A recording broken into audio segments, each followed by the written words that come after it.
Welcome to Sales is Not a Dirty Word, the podcast that shows you how to convert 8 out of 10 sales conversations without acting like a douchebag.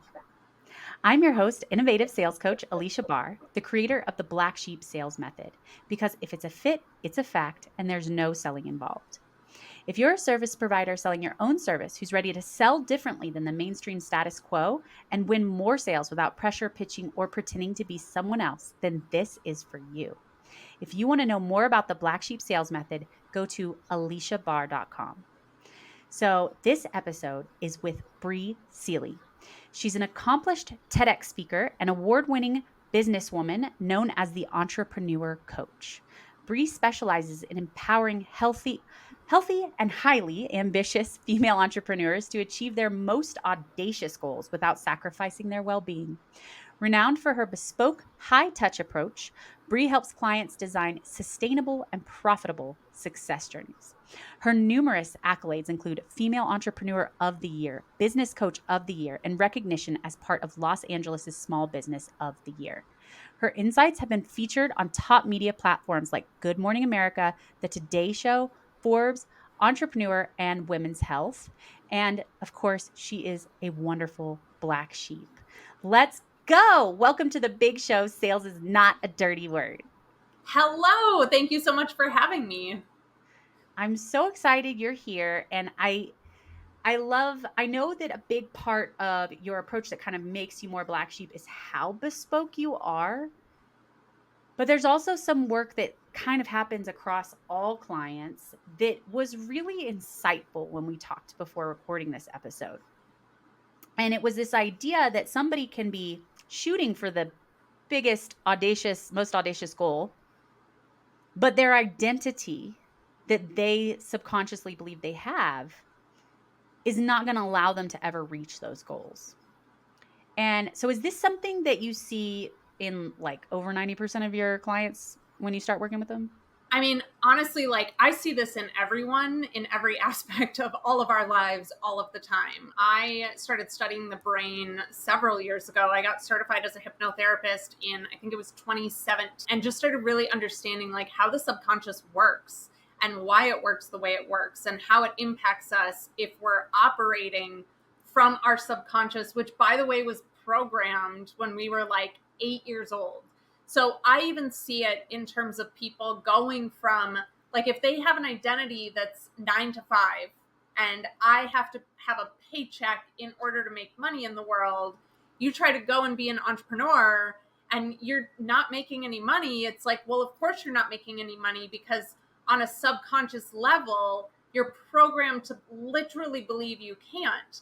I actually went through that as well. My mom had told me at a pretty young age that as an entrepreneur, you're never going to take home a paycheck a day in your life. So for the first, I think 13 years of my entrepreneurial journey, I didn't pay myself. Oh my gosh. Right? Yeah. You just invested in the business? I reinvested everything that came in the business. For the first 8 of those 13 years, I had a day job. And I really struggled to make that leap. Well, say then you make the leap and you're doing okay in your business and you're all right, I want to go from $100,000 a year to being a 7-figure business owner. The identity of being a 7-figure business owner is radically different than the identity of being a 6-figure business owner. So that identity shift then has to change. If you want to be a boss and you've been accustomed to not leading other people, that's a new identity that you have to take on. If you want to get real good at sales and be the most badass salesperson, you have to take on the identity of embracing sales and being a salesperson. I just had a client in my mastermind who she did her annual income in 90 days. And I went to her and I was like, what shifted for you? I was there the whole time, but I was like, what was the thing that helped kind of flip that switch for you so that you did 12 months worth of revenue in 3? And by the way, I'm pretty sure she did it again in Q2. So July, she's already done double her annual revenue, right? And so I asked her, I said, what was the thing? And she said, I started seeing myself and taking myself seriously as a businesswoman. Whereas before, her business had kind of just been this hobby. She's in the healing arts, which is also kind of a like, well, I can't charge what I need to charge, like that kind of mentality. And the second she shifted her identity, she collapsed time and was able to do a year's worth of revenue in 3 months.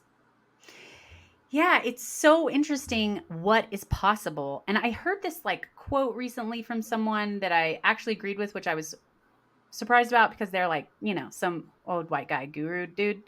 And he was like, you are going to be encouraged to play small. Like, our families want us to be safe, and so they're going to try to make us play small, and our schools want us to be safe, so they're going to try and make us play small. And you have to know that and continue to think bigger anyway, because everyone's trying to play small, so there's a bunch of competition there. And there's not really at the larger level. And so I think that really speaks to what you're saying, like this identity that so many of us come with. And another one that I see a lot is like, if I'm going to shift to 7 figures from multiple six, I'm going to have to work so much harder. And it's like, no, or like, I'm going to have a ton of overhead with a huge team or something. And there's this equation with like more hours being what allows you to charge more, or more clients, larger volume of clients, or more services, or whatever. It has to be more for you to make more money. Is that something you see a lot too?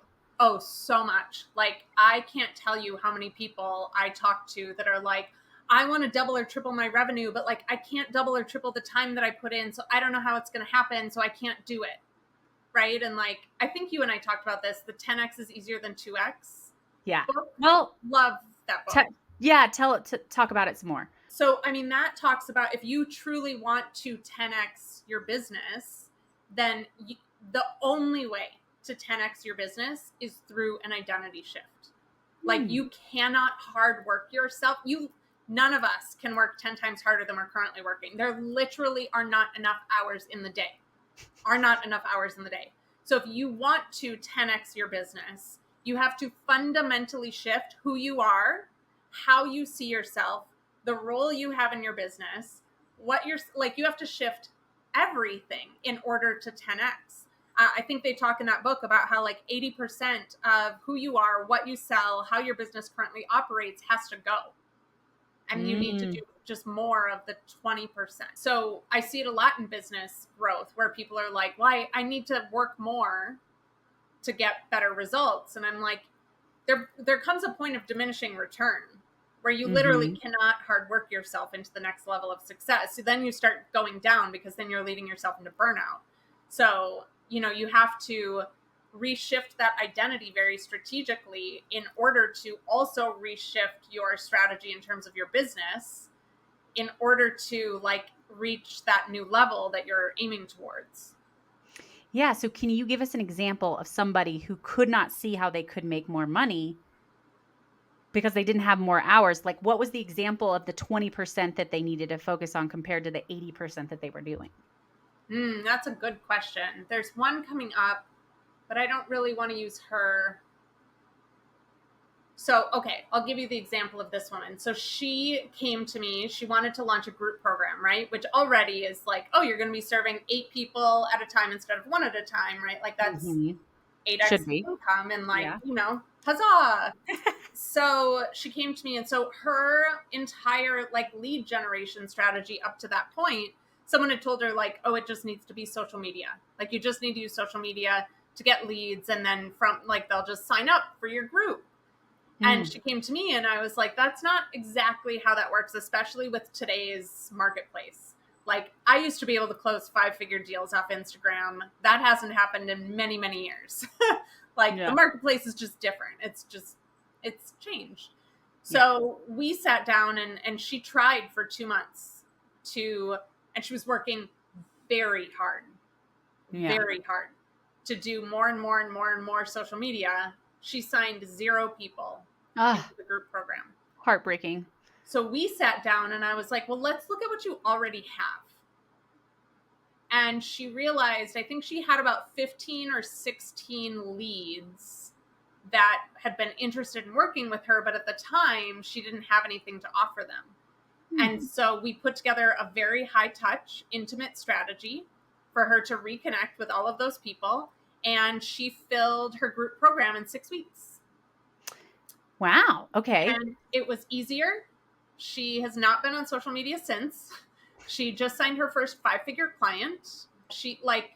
Her business is moving and she's actually doing less to get there. Now we're adding in some other things, right? Like she's starting to do a monthly masterclass.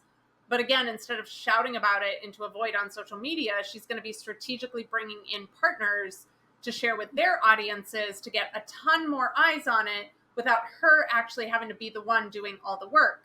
From the masterclass, then she's going to lead them into the next step and the next step and the next step, right? So we structured out a strategy that's just, one, a lot smarter, and two, way more effective than just constantly feeling like you have to show up on social media looking a certain way, saying a certain thing.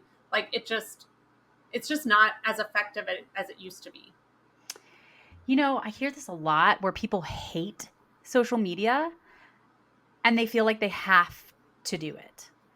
And I wonder if you see this a lot where somebody, just by doing something that feels aligned, they're going to get a lot better result than doing something that they hate for the same amount of time.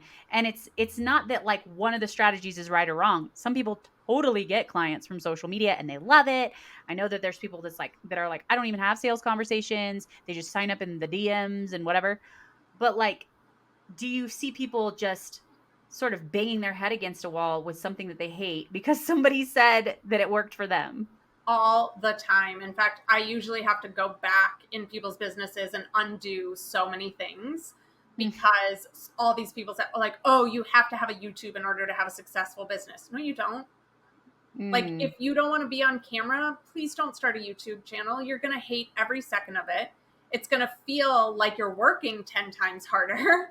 It's like, you can't, I always say this, if you're pouring angst and frustration and hate and dislike into the actions you're taking, that energy is going to be infused into those actions. People can feel it, and people are not going to take action on what you're asking them to.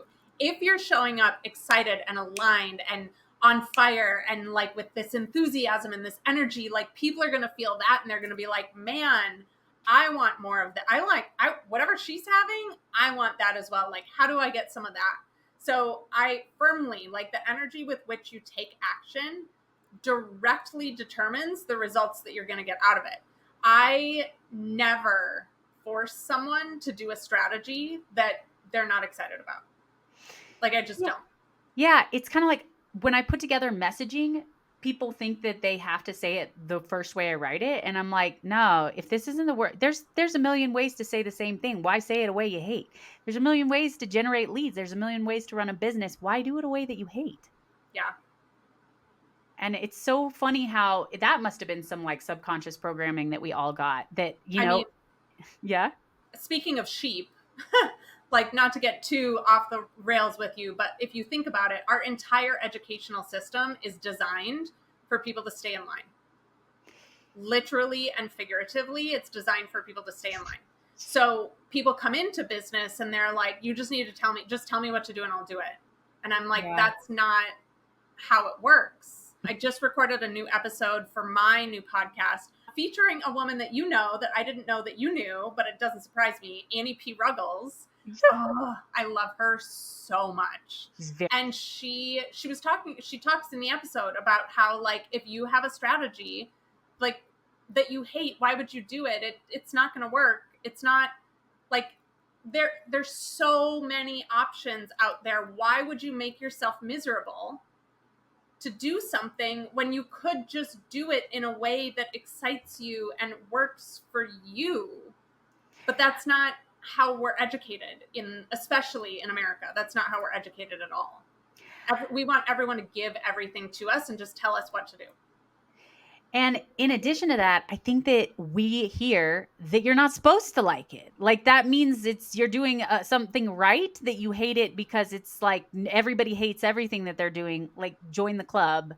which is such a toxic message. So you're just like, well, like the fact that you hate it isn't even a red flag to yourself. Like because you think you're just supposed to yeah.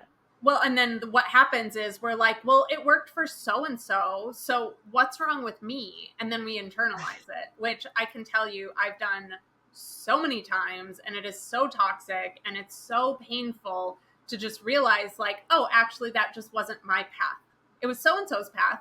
Good for them, but it's not my path. And I don't need to shame myself or force myself to be someone I'm not or to have an identity that I don't have, nor do I want in order to be successful in business.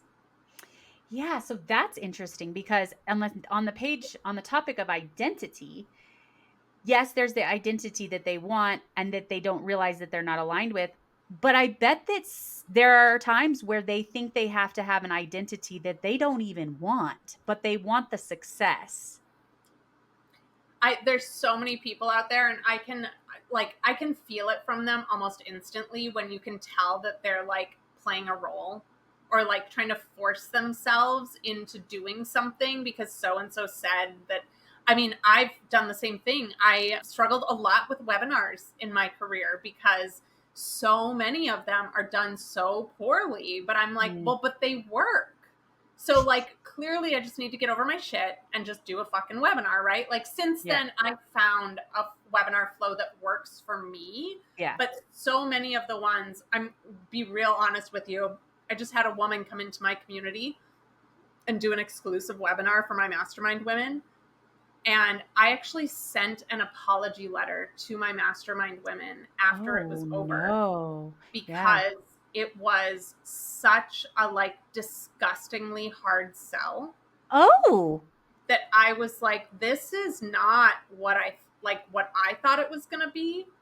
And so Huh. like I apologized to all the women and I was like, if you need support around this, let me know. But also like, I'm really sorry. And I feel like I violated all of your trust by bringing this person in that like Mm. did this super fucking hard sell that just was I was sitting through the whole thing trying to like conceal my face because I have a very transparent face Me and too. like and just like not go off the rails.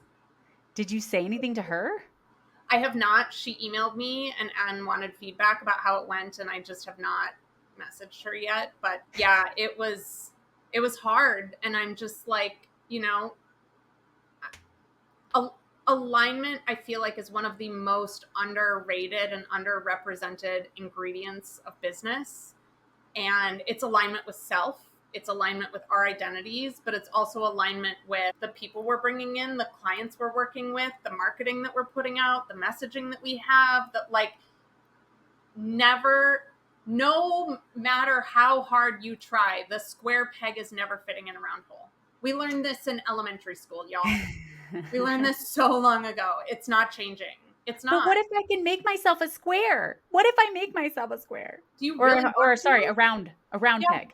Like, do you really, is that really something that you want to do? You really want to sacrifice yourself for Yeah. biz? Like, A lot of people think that they do, and the people who do it successfully and then make money, they're still unhappy.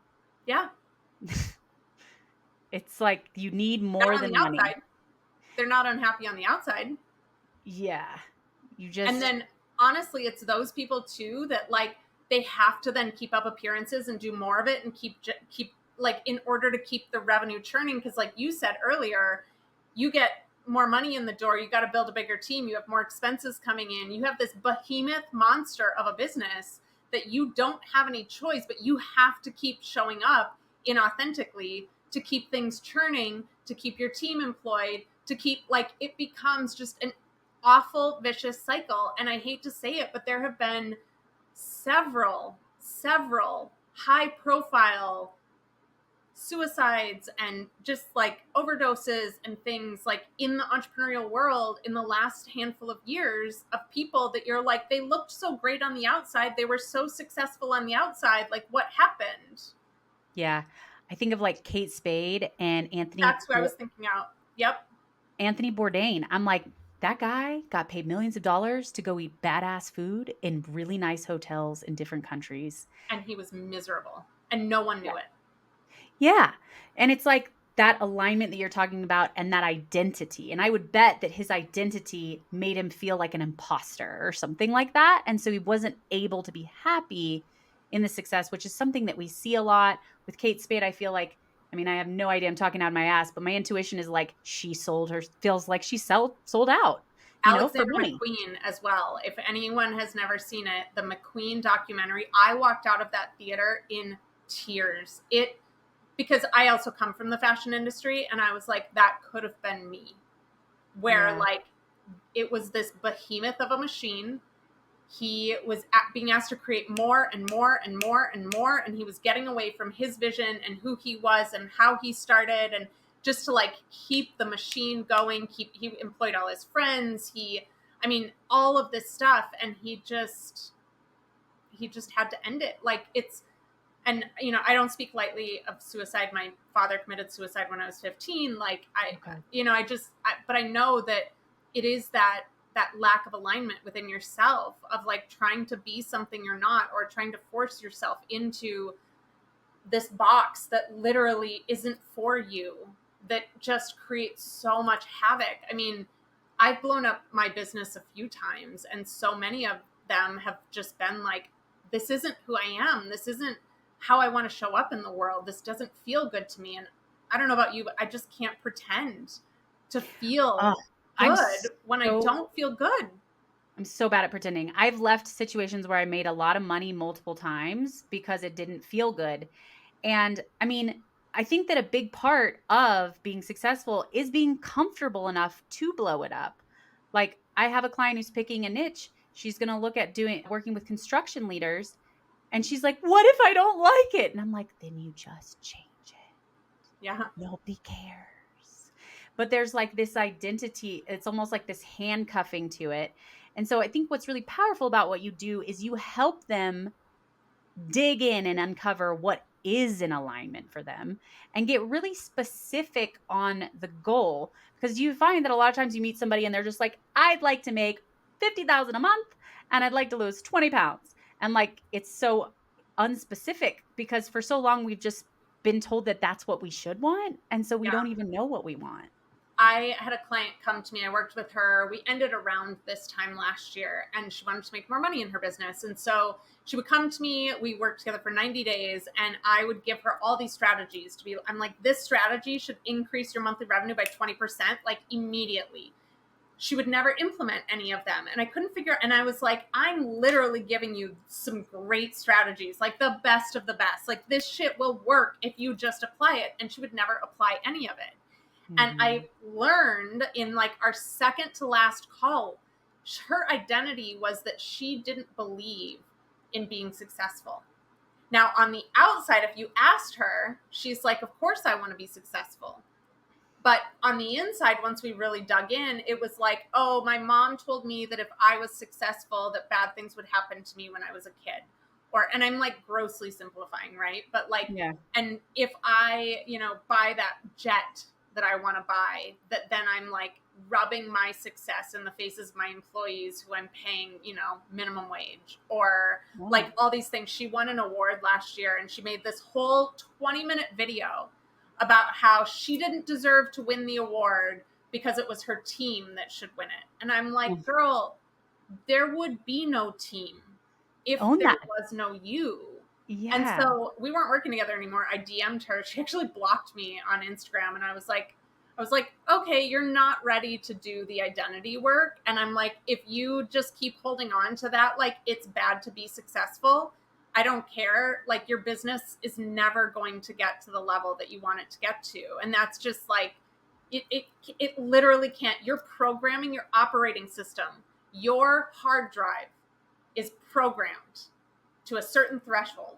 And if you don't change or upgrade that programming, like imagine running, I just got a brand new laptop. Imagine running this on the original like iOS from like the 1990s. Like, Yeah. It would break. yeah, it wouldn't work. But all of us are running on these like old iOS systems wanting the brand new laptops and wondering why we don't have them yet when we're not willing to do the work to upgrade our systems. Yeah, I mean, it's something I see a lot with salespeople think that sales is gross, and it's like then they want to do sales and they like think that they're going to make money with sales, and it's like I don't know how you're going to do that. Yeah, like you'd have to like really shift yourself around that because people can feel that you're like, oh, I hate asking for money. And it's like, Mm-hmm. it's not about asking for money. It's about asking, do you want to like create something together? Do you want to solve this together? Like, do you want to, like, this is going to be fun. Like, let's do it. And so, yeah, it makes so much sense. And I love that you offer both sides of it because a lot of people just focus on strategy and a lot of people just focus on mindset. And it really, and not just mindset, something you're talking about something deeper than mindset. Yeah. Yeah. So I think that's a great stopping point for us. To recap, you guys, it's about realizing that your goal needs to be more specific and it needs to be aligned with your identity. And this is probably something that you can't do alone. And you need somebody to guide you through that's going to be an objective point of view, not somebody who's trying to push you in one direction because it's what worked for them, which is what a lot of coaching and consultants do. Yeah. I always And say your business has nothing to do with me. Nothing. So, like, I don't care what your strategy is. I don't care how you get to your goal. My job is just to help you get to that goal. So, whatever that path looks like, please, actually, I beg people, don't take the path I took. Don't do it. Don't do it. It's been great, but don't do it. So, like, I have no ego tied up in other people's pathways, and I would never tell someone to take a pathway that is not the pathway that aligns for them. Like, it's one of my biggest beefs about the coaching industry and probably why I'm a black sheep. yeah, I mean, I think that what you said about ego is so important. Like, it doesn't matter. Being right or wrong is not part of the equation. It's just figuring out what works for you. And really, data is the thing that shows what's right or wrong.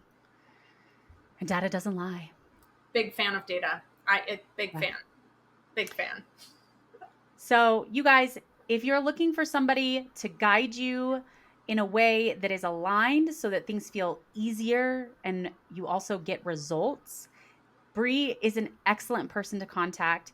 Thank you so much for appearing as our guest today. And can you tell everyone how they can find out more about you and how they can work with you?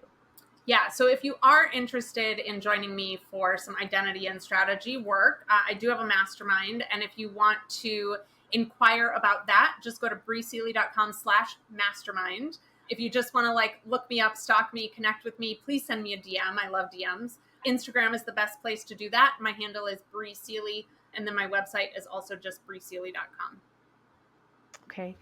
Thank you so much, Bri. And thank you all for listening. We will see you next time.